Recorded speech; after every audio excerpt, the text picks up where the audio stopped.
مریم کی تکڑی کے پلڑے برابر کرنے والی جو چیز ہے، اس کے اوپر آپ کی کیا رائے ہے سر؟ دیکھیے، میں پہلے تو ججوں کے بینچ پہ اس سے ریلیٹڈ مریم کی بیوی سے ایک بات کرتا ہوں. دیکھیے، بدقسمتی سے ایک ہی پارٹی کے ایک سربراہ گزرے ہیں، ذوالفقار علی بھٹو. میں اعلان کہتا ہوں کہ جوڈیشل مرڈر تھا، حالانکہ میں کسی اور پارٹی کا ہوں. بی نظیر بھٹو نے نا اس پہ ایک لائن لکھی ہے، وہ کبھی آپ نے پڑھی ہوگی، شاید نہیں غور کیا یا نہیں کیا. یقین کریں دل میرا ہل جاتا ہے. وہ کہتی ہے 9 کا بینچ تھا، پتہ ہے آپ کو؟ 9 کا بینچ تھا، 4 ایک طرف ہو گئے، 5 ایک طرف، پانچوں کے پانچوں پنجابی تھے.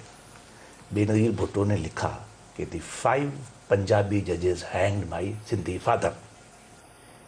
ہم ایسا کام نہ کریں، نہ ہمارے کسی کے خلاف نہ کسی کے حق میں، اس لیے کہ یہ کم اہم ہے عمران خان کا جیتنا اور ہمارا ہارنا، یا ہمارا جیتنا اور ان کا ہارنا. سپریم کورٹ کی انٹیگریٹی زیادہ امپورٹنٹ ہے. ایک باقی رہ گیا وہ برابری والی، برابری میں دونوں باتیں شامل ہیں. دیکھیے، ایک کراچی کے لائر نے تحقیق کی ہے اور میں کم و بیش ایگری کرتا ہوں کہ 70 کے قریب فیصلے ہیں پولیٹیکل نیچر کے، جن کا موسٹلی ہماری پارٹی کو یا پیپل پارٹی کو نقصان ہوا ہے. اس میں ایک ہی طرح کے بینچ بیٹھتے ہیں، جج بیٹھتے ہیں. وائی؟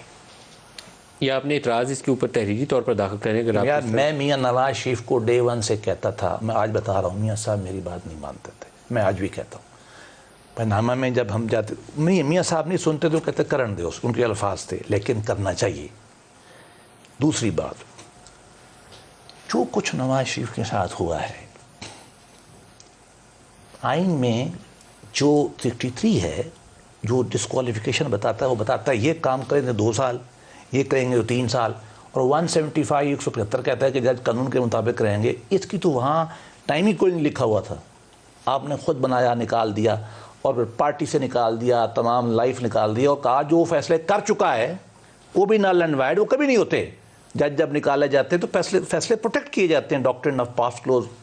یہ ایک ایبیریشن ہے کہ یہ جب تک ختم نہیں ہوگی، یہ معاملہ آگے بڑھا گیا نہیں. یہ کرائسس جو پیدا ہوا ہے نا، پہلا وہ نواز شریف کو نکالنے سے ہوا ہے.